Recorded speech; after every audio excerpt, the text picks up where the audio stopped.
नमस्कार दोस्तों, स्वागत है आपका अपने चैनल स्टडी अड्डा में। तो दोस्तों 2015 से लेकर 2020 तक के जो प्रीवियस ईयर क्वेश्चन पेपर हैं, वो मैंने सॉल्व करा दिए हैं। अगर वो आपने अभी तक नहीं देखे हैं, तो आपने हमारे चैनल पर UTET previous year question paper की जो प्लेलिस्ट है, उसमें चले जाना है और वहाँ से जाकर देख लेने हैं। और इसके साथ-साथ आज की जो हमारी वीडियो है, उसमें हम 2020 के बाद जो हमारे क्वेश्चन पेपर हैं 2021 और 2022 के, वो डिस्कस करने वाले हैं। और इसके साथ-साथ जो 2023 और 2024 के जो क्वेश्चन पेपर हैं, उनको भी मैंने सोल्व करवा के प्लेलिस्ट में डाल रखा है। तो सिर्फ़ हमारे 2 ही पेपर बचते हैं 2021 का और 2022 का, और वो दोनों के दोनों पेपर जो हैं वो मैं अभी इस वीडियो में आपको करा दूँगा। और हाँ, एक चीज़ मैं आपको और कहना चाहूँगा कि आपके जितने भी जो साथी हैं यूटेट की तैयारी कर रहे हैं, आपको क्या करना है, इस वीडियो को उन लोगों तक ज़रूर से ज़रूर शेयर कर देना है। ठीक है? ताकि उन लोगों तक भी हमारी ये जो वीडियो है आसानी से पहुँच जाए। बाकी अगर आपको हमारी वीडियो अच्छी लगती है तो वीडियो को लाइक कर देना, और अगर आप चैनल पर नए हैं तो चैनल को सब्सक्राइब कर लेना, क्योंकि इसी तरह की जो वीडियो हम आपके लिए लाते रहेंगे। क्योंकि अभी हम यूटेट की आपको तैयारी करा रहे हैं, और साथ-साथ में अब इसके बाद जो आप नई प्राथमिक शिक्षक भर्ती का इंतज़ार करेंगे, उसके बारे में भी जितनी भी जानकारियाँ हैं आपको प्रोवाइड की जाएँगी। अगर आपका डीएलएड कंप्लीट हो चुका है तो एक नई प्राथमिक शिक्षक भर्ती अभी आपको कुछ ही दिन में देखने को मिल जाएगी। बाकी इसके बाद जो अगली प्राथमिक शिक्षक भर्ती है, वो कब तक आएगी, उसकी क्या उम्मीदें हैं, ये भी प्रोसेस सारी की सारी मैं आपको अपने यूट्यूब चैनल पर बताता रहूँगा। ठीक है? बाकी अब हम स्टार्ट कर लेते हैं ये जो हमारा 2021 का क्वेश्चन पेपर है इसको। ठीक है? तो इसमें हमारा सबसे पहला क्वेश्चन यही आ जाता है कि विद्यालयी शिक्षा की गुणवत्ता अत्यधिक निर्भर करती है। तो जो विद्यालयी शिक्षा की गुणवत्ता है, वो किसके ऊपर निर्भर करती है? क्या आधारभूत सुविधाओं के ऊपर? नहीं। वित्तीय प्रावधानों के ऊपर? ये भी नहीं है। अंतर्राष्ट्रीय सहयोग के ऊपर? ये भी नहीं है।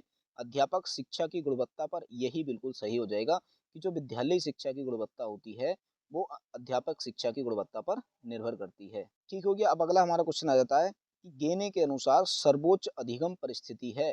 तो गेने के अनुसार जो सर्वोच्च अधिगम परिस्थिति है, वो कौन-सी है? सिद्धांत अधिगम परिस्थिति? नहीं। समस्या समाधान अधिगम परिस्थिति? ये बिल्कुल सही है कि जो सबसे अच्छी अधिगम परिस्थिति है, वो ये है कि आप किसी को भी कोई समस्या समाधान करने के लिए दे दीजिए, उससे क्या करेगा, वो बहुत ज़्यादा अधिगम कर लेगा। ठीक है? अगला हमारा क्वेश्चन आ जाता है कि अभिप्रेरणा सीखने का राजमार्ग है। जो अभिप्रेरणा है, यानी कि जो मोटिवेशन है, वो क्या है? सीखने का एक राजमार्ग है। यह कथन किसने दिया था? तो यह जो कथन है, ये दिया था स्किनर ने, यानी कि ये स्किनर का कथन है। तो ऑप्शन नंबर सी क्या हो जाएगा? इसका राइट हो जाएगा। अगला है कि अभिभावकों को क्या चाहिए? बच्चों के कार्य पर निगरानी रखना? बिल्कुल सही है कि बच्चों के जो जितने भी कार्य होते हैं उन पर निगरानी रखनी चाहिए। ट्यूशनों की व्यवस्था करना, ये गलत है। ये हमें क्या करना है, ट्यूशन बच्चे को नहीं देनी है, उस पर ज़्यादा मेंटल प्रेशर नहीं बनाना है। अगला है कि अपने बालक की प्रगति की समय-समय पर चर्चा करना। भई ये भी सही है कि हमें चर्चा करनी चाहिए। विद्यालय की गतिविधियों में हस्तक्षेप ना करना, भई नहीं करना गलत हो जाएगा, हमें हस्तक्षेप करना चाहिए। ठीक है? अब यहाँ पर 2 सही हैं। अगर हम इन दोनों में कल्पना करते हैं, तो इससे जो बेस्ट हमारा ऑप्शन है, वो ऑप्शन नंबर सी आ जाता है। तो ऑप्शन नंबर सी ही क्या हो जाएगा, इसका राइट आंसर हो जाएगा। अगला हमारा क्वेश्चन है कि विपरीत करने की योग्यता पियाजे के संज्ञानात्मक विकास के आधार पर किस अवस्था का गुण नहीं है? किस अवस्था का गुण नहीं है, कि ऐसी कौन-सी अवस्था है कि जिसमें बच्चा रिवर्सिबिलिटी का जो गुण होता है वो आसानी से कर लेता है, और यहाँ पर नहीं बताना है कि किस अवस्था में बच्चा रिवर्सिबिलिटी नहीं कर पाता है। तो पहला इंद्रिय जनित गामक अवस्था, भाई ये तो इसमें तो अच्छे से कर लेता है। मूर्त संक्रियात्मक अवस्था, इसमें भी रिवर्सिबिलिटी आसानी से कर लेता है।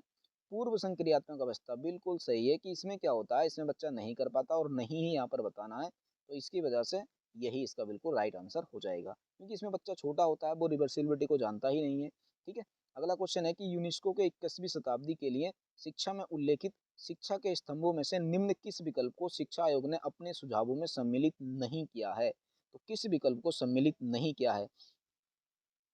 कुछ करने के लिए सीखना, भाई इसको तो सम्मिलित किया है। जानने के लिए सीखना, इसको भी किया है। साथ रहने के लिए सीखना, इसको भी किया है। कमाने के लिए सीखना, तो भाई इसने क्या कमाने पर ध्यान नहीं दिया है, तो यह गलत हो जाएगा, और यहाँ पर गलत ही बताना था, इसीलिए गलत का आंसर गलत, तो ऑप्शन नंबर ए इसका राइट हो जाएगा। अगला हमारा क्वेश्चन है अध्यापक अभिप्रेरण का स्तर निर्भर करता है। तो जो अध्यापक अभिप्रेरण का स्तर है वो किसके ऊपर निर्भर करता है? ये क्या उच्च वेतन के ऊपर निर्भर करता है? बिल्कुल गलत है कि ये उच्च वेतन के ऊपर निर्भर नहीं करता है। अधिकारी सदृश स्थिति पर, यहाँ पर भी नहीं। व्यावसायिक प्रशिक्षण पर, यहाँ पर भी नहीं। विद्यार्थियों और व्यवसाय के प्रति वचनबद्धता पर, बिल्कुल सही है, यही इसका राइट हो जाएगा। अगला है कि निम्नलिखित में से व्यक्तित्व को प्रभावित करने वाला पर्यावरणीय कारक कौन-सा है? तो व्यक्तित्व को प्रभावित कौन करता है? तो क्या सामाजिक कारक करता है? बिल्कुल सही है कि जो मानव का व्यक्तित्व होता है वो सामाजिक कारणों से प्रभावित होता है। सांस्कृतिक कारण भी प्रभावित करते हैं और संवेगात्मक कारण भी प्रभावित करते हैं, यानी कि ये सभी जो कारण होते हैं ये मनुष्य के व्यक्तित्व को प्रभावित करते हैं। तो ऑप्शन नंबर डी इसका राइट हो जाएगा। अगला हमारा क्वेश्चन है कि निम्नलिखित में से कौन सा कथन सही नहीं है, यानी कि हमने यहाँ पर गलत कथन बताना है। ऑप्शन है कि वृद्धि एवं विकास दोनों अलग तथ्य हैं। बिल्कुल सही है कि भाई वृद्धि अलग होती है और विकास अलग होता है, दोनों एक नहीं होते हैं। इस चीज का बिल्कुल ध्यान रखना है, परंतु हमें यहाँ पर गलत बताना है। अगला ऑप्शन है कि वृद्धि जीवन भर निरंतर रूप से होती है। बिल्कुल गलत है कि भाई वृद्धि जीवन भर नहीं होती है। वृद्धि क्या होती है? एक निश्चित उम्र तक होती है। जब तक आदमी की उम्र होती है एक फिक्स, तो उस उम्र तक वृद्धि, उस उम्र तक जो व्यक्ति होता है उसकी वृद्धि होती है। व्यक्ति क्या, किसी की भी वृद्धि होती है। वृद्धि विकास का एक भाग है, बिल्कुल सही है। विकास निरंतर चलने वाली प्रक्रिया है, ये बिल्कुल सही है। यानी कि एक ही गलत था और गलत ही हमने यहाँ पर बताना है, जिसकी वजह से जो ऑप्शन नंबर बी है ये क्या हो जाएगा? इसका बिल्कुल राइट आंसर हो जाएगा। ठीक है। अब अगला हमारा क्वेश्चन आ जाता है कि बुद्धि के उस प्रकार को पहचानिए जो गार्डनर के बहुबुद्धि सिद्धांत से संबंधित नहीं है। देखिए आप सभी को पता होगा कि गार्डनर ने 7 और 9 दो प्रकार की ये बुद्धि बताई थी, जिनमें जो स्थानीय बुद्धि है ये भी आती है, संगीतीय बुद्धि भी आती है और भाषाई बुद्धि भी आती है। जो तरल बुद्धि है ये नहीं आती है और यही इसका क्या हो जाएगा? राइट आंसर हो जाएगा। अगला है कि उस व्यक्ति को पहचानिए जिसे अधिकांशतः इतिहासकार विशिष्ट शिक्षा का जन्मदाता मानते हैं। तो विशिष्ट शिक्षा का जो जन्मदाता है वो कौन है? तो देखिए इसका सिंपल आपने नाम याद रख सकता है, ये है जीन मार्क गैस्पर्ड इटार्ड। तो इटार्ड जी को विशिष्ट शिक्षा का जन्मदाता मानते हैं। ठीक है। अगला हमारा क्वेश्चन आ जाता है कि निःशक्त व्यक्तियों के अधिकारों के लिए यूएन सम्मेलन कब हुआ था? तो निःशक्त व्यक्तियों के अधिकारों के लिए जो यूएन सम्मेलन हुआ था ये हुआ था 13 दिसंबर सन 2006 को। ठीक है। तो इसका जो हमारा राइट आंसर हो जाएगा वो हो जाएगा ऑप्शन नंबर सी। अब अगला हमारा क्वेश्चन आ जाता है कि उस स्थान को पहचानिए जो अली यावर जंग स्रावित बाधितों का राष्ट्रीय संस्थान मुंबई का क्षेत्रीय केंद्र नहीं है। तो अली यावर जंग स्रावित बाधितों का राष्ट्रीय संस्थान मुंबई का क्षेत्रीय केंद्र कौन सा नहीं है, यहाँ पर ये हमने बताना है। तो कोलकाता, भाई कोलकाता में जो क्षेत्रीय केंद्र है, नई दिल्ली में भी है, भुवनेश्वर में भी है, चंडीगढ़ में नहीं है और नहीं हमने बताना तो यही क्या हो जाएगा? इसका राइट आंसर हो जाएगा। अब अगला हमारा क्वेश्चन आ जाता है कि निम्नलिखित में से कौन सा विशिष्ट उपलब्धि परीक्षण नहीं है? तो विशिष्ट उपलब्धि परीक्षण कौन सा नहीं है? निदानात्मक परीक्षण, तो ये तो एक विशिष्ट उपलब्धि परीक्षण होता है। कौशल परीक्षण, ये भी विशिष्ट उपलब्धि परीक्षण होता है। भाषा परीक्षण भी ये भी होता है। सादृश्य परीक्षण नहीं होता है और नहीं ही हमने बताना है, तो इसलिए ऑप्शन नंबर बी क्या हो जाएगा? इसका राइट आंसर हो जाएगा।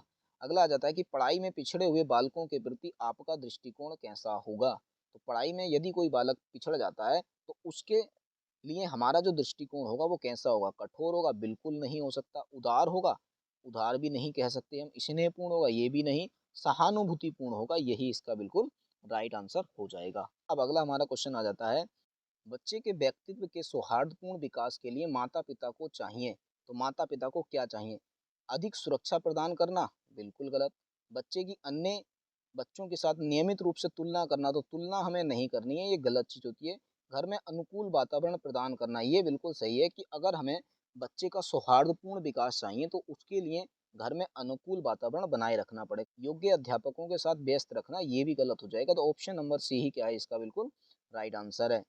अगला है कि निम्नलिखित में से कौन सा सीखने को प्रभावित करने वाला कारक शिक्षक से संबंधित है? तो शिक्षक से संबंधित कारक जो सीखने को प्रभावित करता है वो कौन सा है?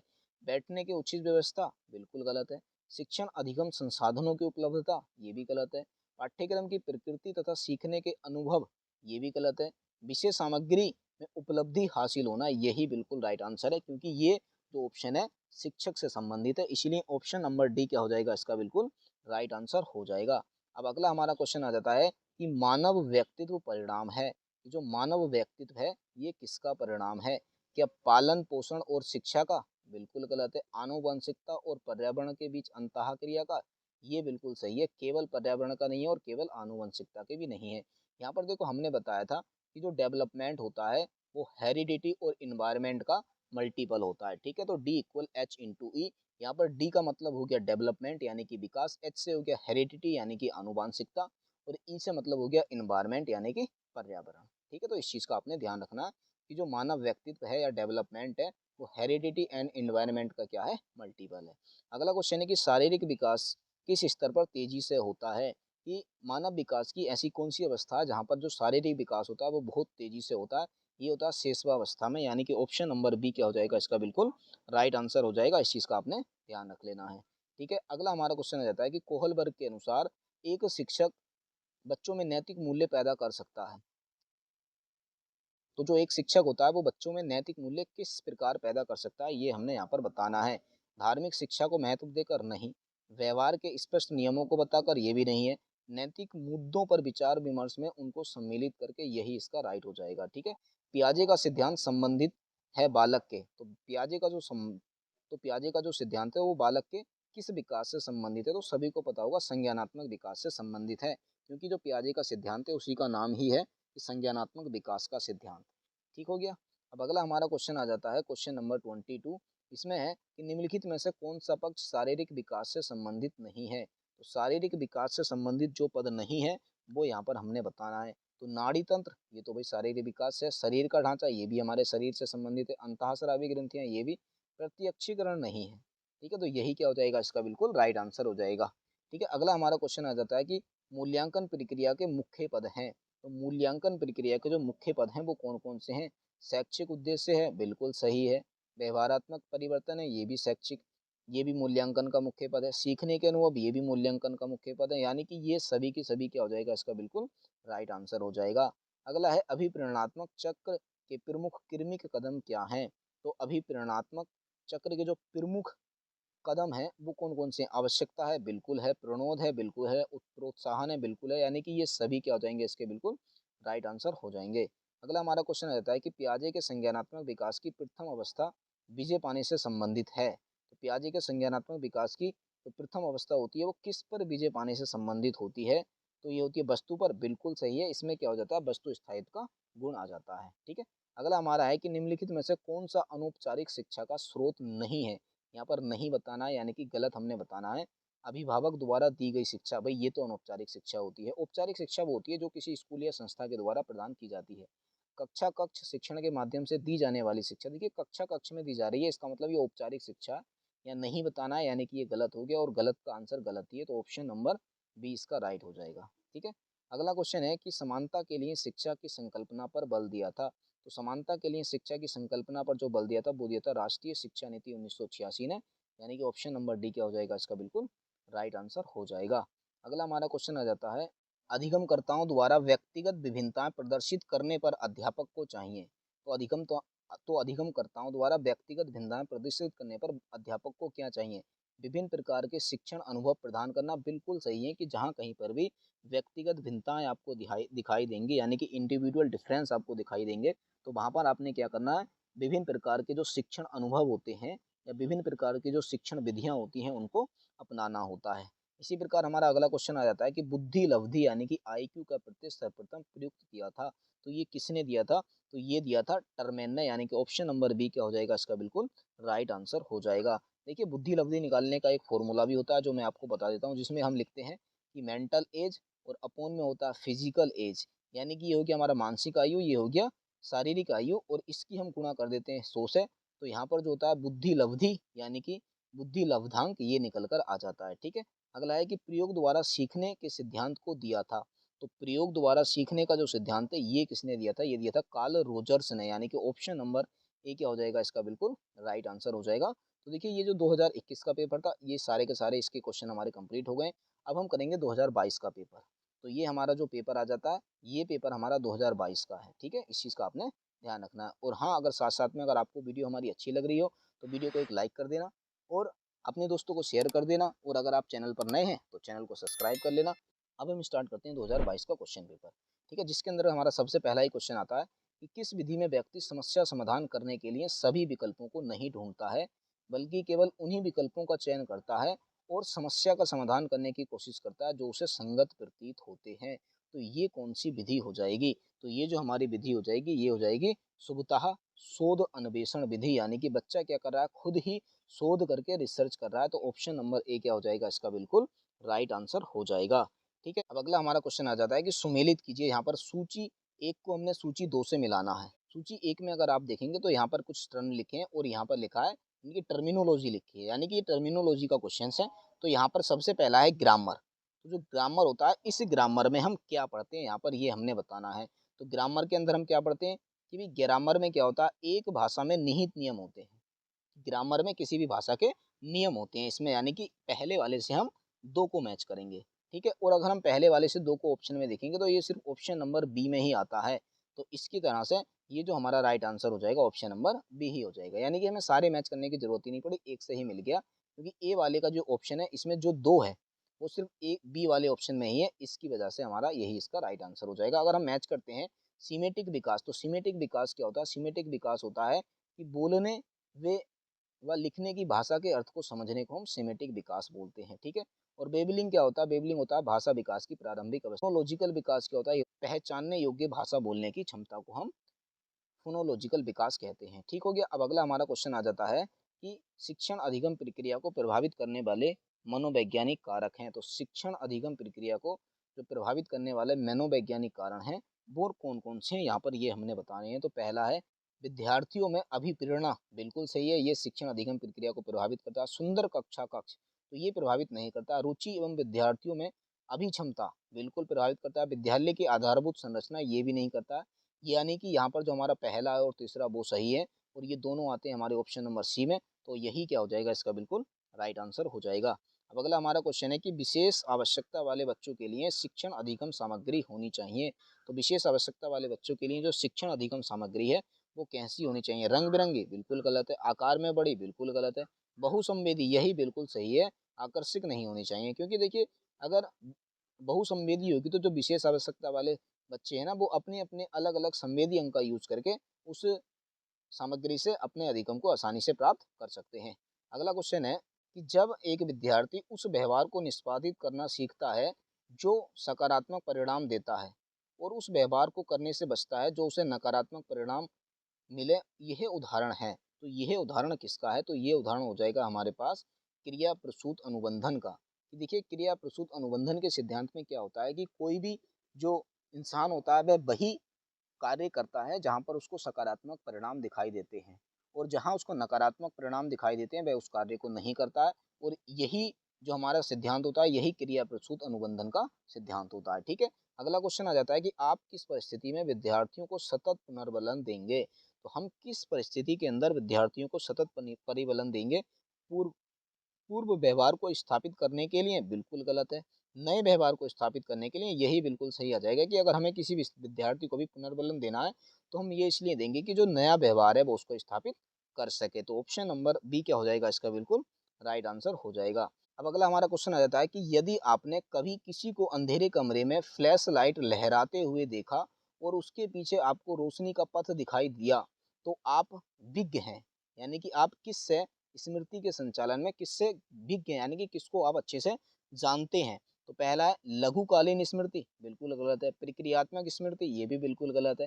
दीर्घकालीन स्मृति, ये भी बिल्कुल गलत है। संवेदी स्मृति, यही इसका राइट आंसर हो जाएगा, ठीक है। अगला क्वेश्चन है कि निम्नलिखित में से अधिगम अक्षम बच्चे की कौन सी विशेषताएं होती हैं। तो अधिगम अक्षम बच्चे की जो विशेषताएं होती हैं वो कौन कौन सी होती हैं।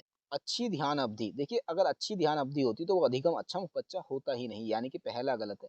लिखते समय अक्षरों को छोड़ना, ये बिल्कुल सही है। कि यदि कोई बच्चा लिखते समय अक्षरों को छोड़ दे रहा है तो इसका मतलब उसके अंदर अधिगम अक्षमता भरी हुई है। गणितीय चिन्हों को समझने में कठिनाई, ये भी बिल्कुल सही है। यानी कि ऑप्शन नंबर जो 2 है और 3 है ये बिल्कुल राइट हो जाएंगे, और 2 3 आता है हमारा ऑप्शन नंबर सी में, तो यही क्या हो जाएगा इसका राइट आंसर हो जाएगा। अगला हमारा क्वेश्चन आ जाता है कि निम्नलिखित में से कौन विद्यालय में समावेशी वातावरण के विकास में सहायक होगा। तो विद्यालय में समावेशी वातावरण के विकास में जो सहायक होगा वो कौन होगा, वो हमने यहाँ पर बताना है। तो इसमें पहला ऑप्शन आ जाता है कि सभी गतिविधियों में पूर्ण प्रतिभागिता सुनिश्चित करना, बिल्कुल सही है। बाधा रहित वातावरण का सृजन, ये भी सही है। पाठ्यचर्या अनुकूलन एवं कक्षा कक्ष प्रबंधन, ये भी सही है। यानी कि अगर हमें अपने विद्यालय के अंदर समावेशी वातावरण अपनाना है तो इन तीनों के तीनों बातों को फॉलो करना पड़ेगा, यानी कि उपरोक्त तो सभी क्या हो जाएगा इसका बिल्कुल राइट आंसर हो जाएगा। अगला हमारा क्वेश्चन आता है कि निम्नलिखित में से कौन सा कथन समावेशित शिक्षा की अवधारणा को अभिव्यक्त करता है। समावेशित शिक्षा की अवधारणा, सभी बच्चे साथ सीखते हैं, बिल्कुल साथ सीखते हैं। क्षमताओं के स्थान पर अक्षमताओं पर अधिक ध्यान दिया जाता है, ये भी बिल्कुल सही है। व्यक्तिगत सीखने के तरीके पर ध्यान दिया जाता है, बिल्कुल सही है। समता पूर्वक सभी विद्यार्थियों की आवश्यकताओं का सम्मान किया जाता है, बिल्कुल सही है। यानी कि चारों के चारों सही हैं, और ये आ जाते हैं हमारे ऑप्शन नंबर बी में। तो ऑप्शन नंबर बी क्या हो जाएगा इसका बिल्कुल राइट आंसर हो जाएगा। अगला क्वेश्चन है कि NEP 2020 केंद्रित करती है, तो NEP 2020 किसके ऊपर केंद्रित करती है? रचनात्मक आकलन पर आधारित प्रगति कार्ड पर, बिल्कुल गलत है। योगात्मक आकलन पर आधारित प्रगति कार्ड पर, बिल्कुल गलत है। व्यापक आकलन पर आधारित प्रगति कार्ड पर, बिल्कुल गलत है। 360 डिग्री समग्र प्रगति कार्ड पर, यही बिल्कुल सही है। यानी कि जो NEP 2020 है ये होलिस्टिक डेवलपमेंट पर जोर देती है, यानी कि 360 डिग्री समग्र प्रगति कार्ड पर जोर देती है। ठीक है, अगला हमारा क्वेश्चन आ जाता है कि निम्नलिखित में से कौन सा आकलन, कौन सा तरीका शिक्षक को न केवल प्रत्येक बच्चे के सीखने में गैप को समझने अपितु स्वयं के शिक्षण अधिगम को बच्चों की आवश्यकताओं एवं सीखने के तरीके के अनुसार समीक्षा करने, संशोधित व चिंतन करने में सहायता करता है? तो ये करता है हमारा ऑप्शन नंबर ए ही, यानी कि अधिगम का आकलन। तो अधिगम का आकलन क्या होता है, यहाँ पर इसी की परिभाषा दी हुई है। ठीक है, अगला क्वेश्चन है कि रक्षा अपने सभी काम निर्धारित समय में पूरे करती है, वह नियमित रूप से पढ़ाई करती है क्योंकि वह डॉक्टर बनना चाहती है। वह क्या है? तो देखिए, वह डॉक्टर बनना चाहती है, तो इसका मतलब यानी कि क्योंकि वह डॉक्टर बनना चाहती है और वह सारे कार्य भी समय से पूरे कर रही है, नियमित पढ़ाई कर रही है, इसका मतलब क्या है, उसको आंतरिक रूप से मोटिवेशन मिला हुआ है। तो ऑप्शन नंबर ए ही क्या हो जाएगा इसका बिल्कुल राइट आंसर हो जाएगा। ठीक है, अब अगला हमारा क्वेश्चन आ जाता है कि कोई विद्यार्थी विद्यालय में कितना अभिप्रेरित है, कि कोई भी जो विद्यार्थी है वो विद्यालय के अंदर कितना मोटिवेटेड है, यह जानने के लिए आप किस तकनीक का सरलता से प्रयोग कर सकते हैं। तो इसमें जो तकनीक का हम यूज करेंगे वो कौन सी करेंगे, तो अवलोकन विधि का, बिल्कुल सही है कि भाई अगर हमें ये सारी चीजें जाननी है तो इसके लिए हम उसका अवलोकन करेंगे। अगला क्वेश्चन है कि मैस्लो के अनुसार एक स्थिति जिसमें व्यक्ति अपनी पूर्ण क्षमता तक पहुंच जाता है को कहते हैं, तो इस स्थिति को हम बोलते हैं आत्मसिद्धि, यानी कि ऑप्शन नंबर बी इसका राइट हो जाएगा। अगला हमारा क्वेश्चन आ जाता है कि यदि किसी बच्चे में प्रशिक्षण के बाद किसी ज्ञान या कौशल को प्राप्त करने की लिए क्षमता है तो यह दर्शाता है उसकी, तो यह क्या दर्शाता है, उसकी बुद्धि को, बिल्कुल गलत है। रुचि को, गलत है। अभिवृत्ति को, बिल्कुल गलत है। अभिक्षमता को, यही दर्शाता है उसकी अभिक्षमता को, यानी कि ऑप्शन नंबर बी क्या हो जाएगा इसका राइट आंसर हो जाएगा। अगला क्या है, यहाँ पर दो कथन दे रखे हैं, तो यहाँ पर हमने देखना है कि कथन एक है कि संवेग के विकास को परिपक्वता तथा अधिगम दोनों प्रभावित करते हैं। तो संवेग का जो विकास होता है, क्या उसको ये दोनों प्रभावित करते हैं, बिल्कुल सही है। यानी कि कथन जो एक है वो बिल्कुल सही दे रखा है। कथन दो है कि ये दोनों प्रक्रिया एक दूसरे पर निर्भर रहती हैं तथा परस्पर संबंधी हैं, ये बिल्कुल सही है। यानी कि ये बिल्कुल सही है कि ये जो दोनों होते हैं, परिपक्वता तथा अधिगम होते हैं, ये दोनों एक दूसरे पर निर्भर करते हैं और परस्पर संबंधित होते हैं, यानी कि दोनों को दोनों सही है, और ये आता है हमारे ऑप्शन नंबर सी में। तो ऑप्शन नंबर सी क्या हो जाएगा इसका बिल्कुल राइट आंसर हो जाएगा। ठीक है, अब अगला हमारा क्वेश्चन आ जाता है कि निम्नलिखित में से कौन सा प्रश्न बच्चों की अवधारणात्मक सोच के परीक्षण हेतु सबसे उपयुक्त है? तो अवधारणात्मक समझ के परीक्षण हेतु सबसे उपयुक्त प्रश्न कौन सा होगा? भारत की राजधानी क्या है, ये तो नहीं होगा, इससे हम अवधारणा नहीं समझ सकते। 9 ग्रहों के नाम बताइए, ये भी नहीं है। रेगिस्तान में पौधों के कांटे क्यों होते हैं, ये बिल्कुल सही है। इससे क्या होगा, बच्चे की जो अवधारणात्मक समझ है उसका टेस्ट आसानी से किया जा सकता है। अगला क्वेश्चन है कि निम्नलिखित में से आप किस बच्चे को सृजनात्मक कहेंगे? तो इसका पहला ऑप्शन आता है जो नए विचार प्रस्तुत करता है, बिल्कुल सही है भी। जो बच्चा नए विचार प्रस्तुत करेगा उसको हम सृजनात्मक बालक कहेंगे। जो नई वस्तुएं बनाता है, यानी कि नई क्रिएटिविटी कर रहा है, तो ये भी सृजनात्मक बालक है। जो अपने कार्य में नवीनता और मौलिकता का प्रदर्शन करता है, नवीनता का प्रदर्शन कर रहा है, इसका मतलब ये भी क्या है, सृजनात्मक बालक है। तो उपरोक्त तो सभी क्या हो जाएगा इसका बिल्कुल राइट आंसर हो जाएगा। अब अगला हमारा क्वेश्चन आ जाता है कि 6 से 8 आयु वर्ग के बच्चों के विकासात्मक कार्य हैं। तो बच्चे क्या हैं, 6 से 8 आयु वर्ग के हैं, तो इनके जो विकासात्मक कार्य होंगे वो कौन कौन से होंगे, अब हमने ये बताने हैं। तो पहला है इसमें कि 2 शब्द बोलना सीखना। देखिए 6 से 8 साल का जो बच्चा होता है वो 2 शब्द नहीं, उसके पास तो बहुत सारे शब्दों का भंडार हो जाता है। सरल खेलों के लिए शारीरिक कौशल सीखना, ये बिल्कुल सही है कि 6 से 8 साल का जो बच्चा होता है वो सरल खेलों के लिए शारीरिक कौशल सीखता है।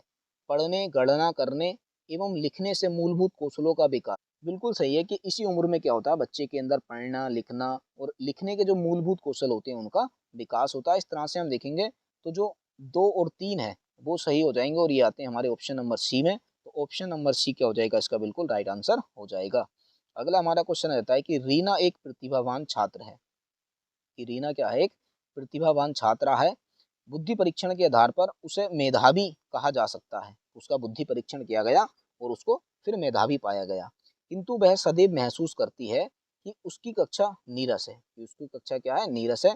एक शिक्षक के रूप में आप रीना की कैसे सहायता करेंगे? तो हम उसको क्या दे सकते हैं कि भाई वह क्या है, एक प्रतिभावान छात्र है और वह कक्षा में क्या सोचती है कि उसके लिए कुछ नया नहीं आ रहा है, वही घिसी-पिटी पुरानी बातें आ जा रही हैं, तो उसकी हम सहायता किस प्रकार कर सकते हैं? उसे सामान्य शिक्षण विधि द्वारा पढ़ाकर, भाई सामान्य शिक्षण विधि नहीं पढ़ानी है, उससे तो वो बोर हो रही है, नीरस महसूस कर रही है।